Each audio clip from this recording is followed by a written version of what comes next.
Hello everybody and welcome back. My name is Kari and today I am doing my December wrap-up. I read 20 books on the nose in December. Several of them were audiobooks, several of them were ebooks, or at least one of them was an ebook. But anyway, let's get into it. One of them was Snow White Learns Witchcraft by Jane Yolen and Theodora Goss. This was an ebook and I read it when I traveled for Christmas. I thoroughly enjoyed this book. I gave it a 5 out of 5. I think it's a really clever, beautiful way of retelling fairy tales. It sort of weaves all of them in. It's got multiple different sections that are very distinctly their own, but she'll mention different aspects of the previous one in the next one. There's poetry in it. It's gorgeous. I also read The Flat Share by Beth O'Leary. I read this one on audiobook. This is a contemporary romance. I enjoyed this one. I think I gave it 4. Trigger warning for abuse. Not physical, but trigger warning for emotional abuse. I quite liked that A, she was not a, 5'4", super fit, skinny girl. There's nothing wrong with any of that. It just feels often like that's the stereotype that we see. And sometimes it's nice not to. Our main character is 6 foot tall, and you never see a woman that tall in romance. You barely see her in anything else. So that was really nice as somebody who is not 5'4". Again, trigger warning for abuse. I did like how the author handled that. I think she did a decent job of differentiating, hey, this is abuse and this is sort of how you go through getting out of an abusive relationship. I didn't necessarily love that it felt quick to me. I did give it a 4.5 because it felt quick, but if you actually look at the timelines, it's months. The one big hiccup I had, and it wasn't even a hiccup, it's just there's 2 sort of steamy scenes, but they don't actually have sex. And then the one sex scene that's in there did not actually capture my attention. So that seems ineffective for a romance book, personally. But that was all I had. I really enjoyed it. I think it was a fun romance book. Then I read The First 4 Years by Laura Ingalls Wilder. For some reason, I don't have this one. One of the reviews I looked up, though, said it was commonly considered the 9th book in the Laura Wilder's series, as opposed to being that book. So I don't know, maybe they didn't sell it when my mom got her copies, which are the copies that I now have. Anyway, this is Laura and her husband Almanzo on their own homestead and when they have their daughter Rose. Apparently, Almanzo had diphtheria badly enough that he couldn't ever walk without a cane again, which has to be super difficult considering they moved to Missouri. Also, they went broke a couple of times, which is interesting. Good book, 4 stars, learned a lot, because I didn't remember most of it from when I had read it as a kid. Then I read The Mirror and the Light by Hilary Mantel, which is the 3rd in her Wolf Hall series. I think it's a trilogy. I gave this one a 3, it wasn't as good as the second one. It was fun, it just sort of felt bland to me. If you saw my video about books I was giving as gifts, there are 2 of them, and they went over a treat, which is always nice. First one I read was The Care and Feeding of Waspish Widows by Olivia Waite.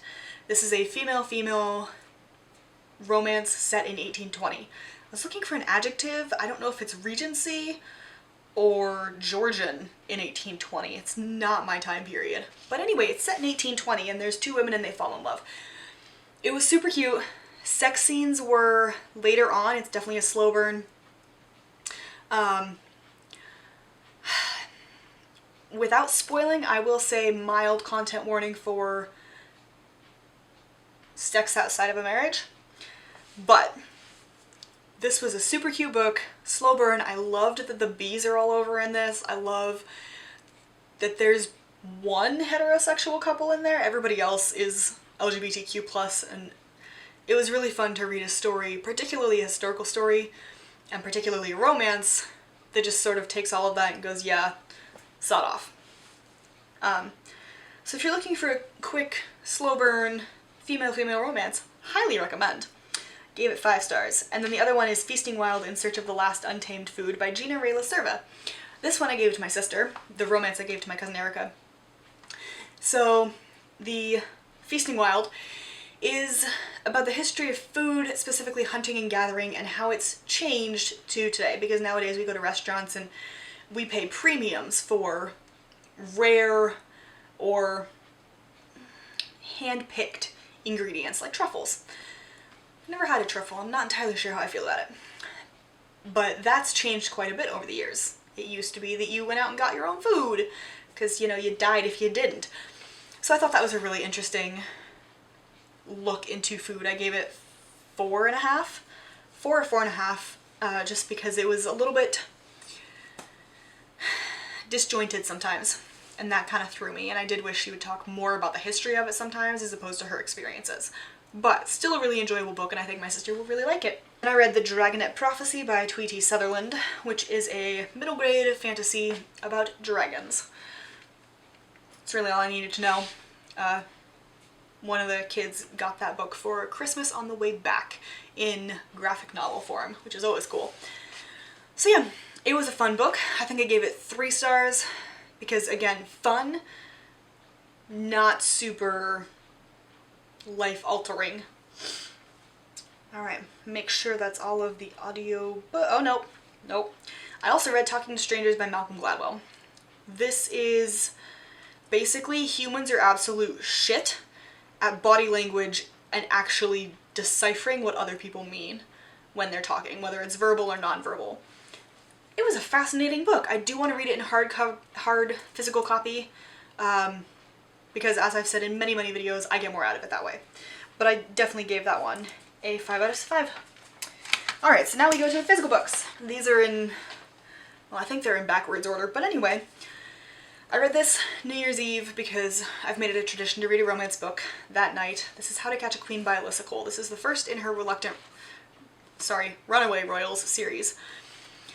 This is super cute. Sex scenes are great. I loved, oh my god, loved the politics and the intrigue and how this woman is just gonna come in and change everything and make it better for women and everybody else. She's gonna help fix this country, damn it. And she runs into all these obstacles, and they're actually realistic obstacles, and then they start, if you want a book that has feminism and men who actually listen, decent sex stories, a really cute, well-timed romance, it takes place over 4 months, some serious sort of cultural, historical aspects woven into it. I mean, Injaza is not an actual kingdom or country now, but you kind of get the vibe. This, I would highly recommend this. It's fantastic. I'm so excited to continue reading her stuff. Then I read The Naming by Alison Croghan. This was recommended to me and gifted to me by Abby from Autumn of Pelennor, whose channel I will link below.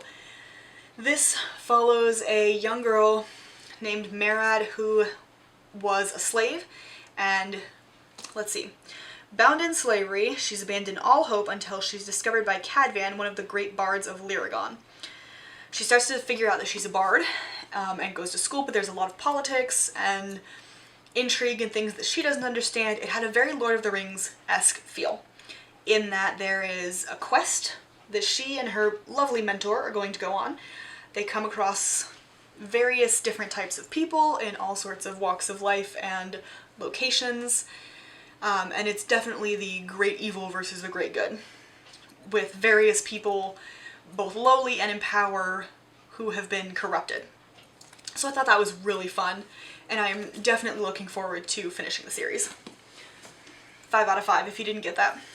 Next, I read Factfulness by Hans Rosling. Finally, my sister and I had a lovely chat about it when I went home for Christmas. This is a nonfiction about, 10, it says it on the cover, 10 reasons, right? 10 trends that have gone down that we seem to think keep going up. Oh, I had to check that. I really enjoyed, oh yeah, Christina, since I know you watch this, that it has the little cartoony looking thing. I just didn't put it together.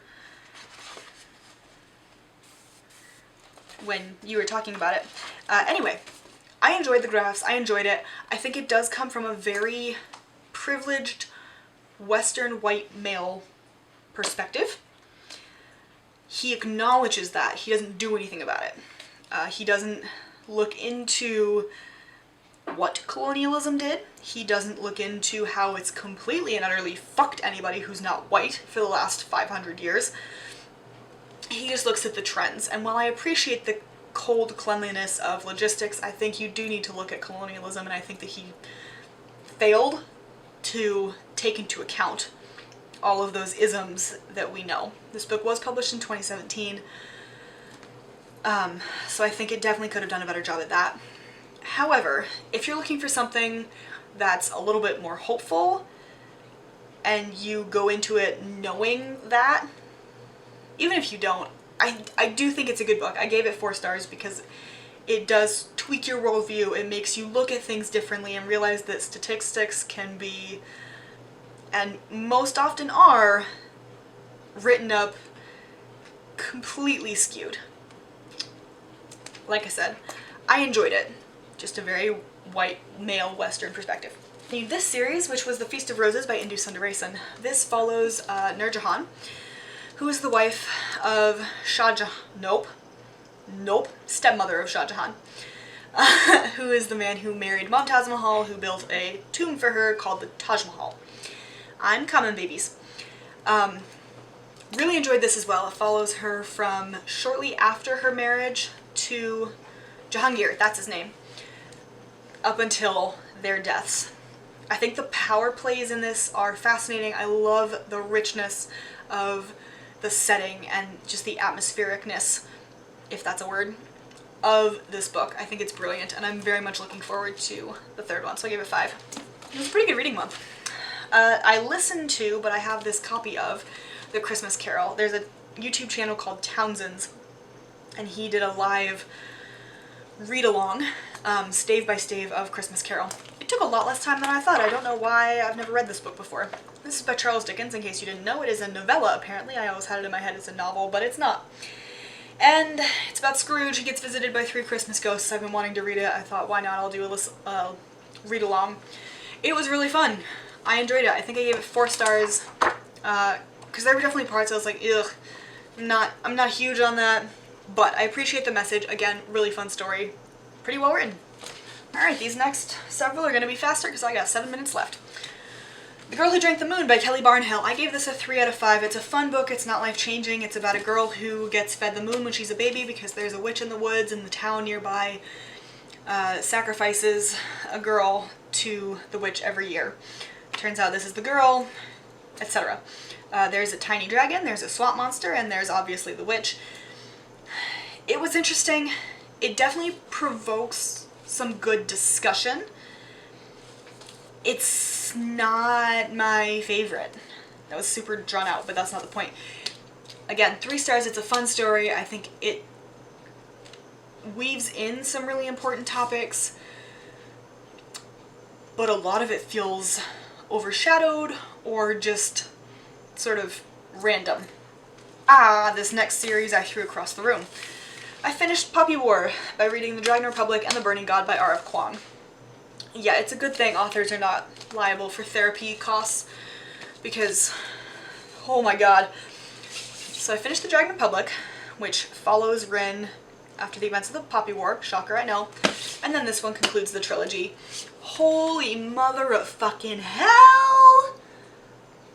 Oh! I finished The Burning God at 10 o'clock at night, right? So everybody else in the house is sleeping. I can't wake up the children by screaming. So instead of screaming like I actually wanted to do, legitimately screaming, I threw the book across the room into the futon, so it was fine, and just made incoherent, grumbling, mumbling, grunting noises for the next hour while I tried to process what the hell I had just read and why I loved it so much when she just ripped out my heart and ate it in front of me. So if you're looking for a really good, grimdark, beautifully written, amazingly political, brilliantly historically researched fantasy series, go pick these up. Then I read Graceling and Fire, again, not necessarily in this order, for the live shows reading up to the release of Winterkeep in January on Sarah the Merry Reader's Dreamers channel. We did a live show for this one on December 5th. The live show for this one was on December 19th. The live show for Bitter Blue will be on January 16th. Again, over on Sarah the Merry Dreamers channel, who I will link down below. And then we will, once we get Bitter Blue, because we're all getting it from various different places, and you know, pandemic still happening, and then we have to read it. So probably 2 to 3 weeks after that we'll do the live show for Winterkeep, which I will keep you updated on, but I'm so excited. Anyway, Graceling follows our main character Katsa, who has 2 different colored eyes, which means she has a special skill. Her special skill is killing. She goes and rescues a old prince and then goes on a quest with his grandson. Fire is the companion prequel, which follows a monster named Fire. She's a monster because her hair is brilliant, magical colors. I mean, namely it looks like fire, that's how she got her name. And she can sense and change other people's thoughts. So, very good, excellent. Oh yes, there's a war going on in Fire. Love these books. Graceling and Bitter Blue are my favorite of the trilogy, hands down.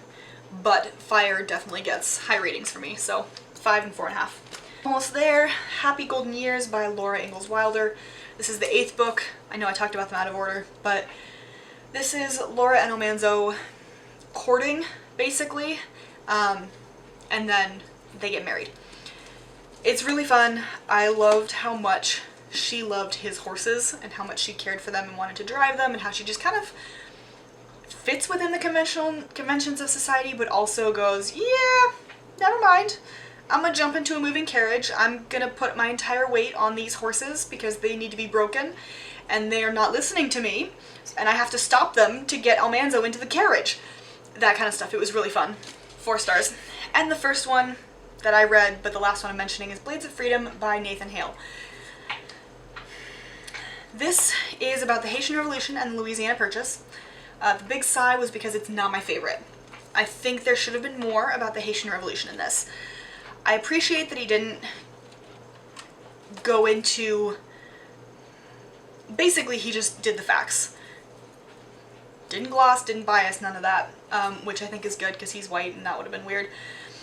It's so short, and I know it's a graphic novel, and I love the color choice, and I love the way it's told.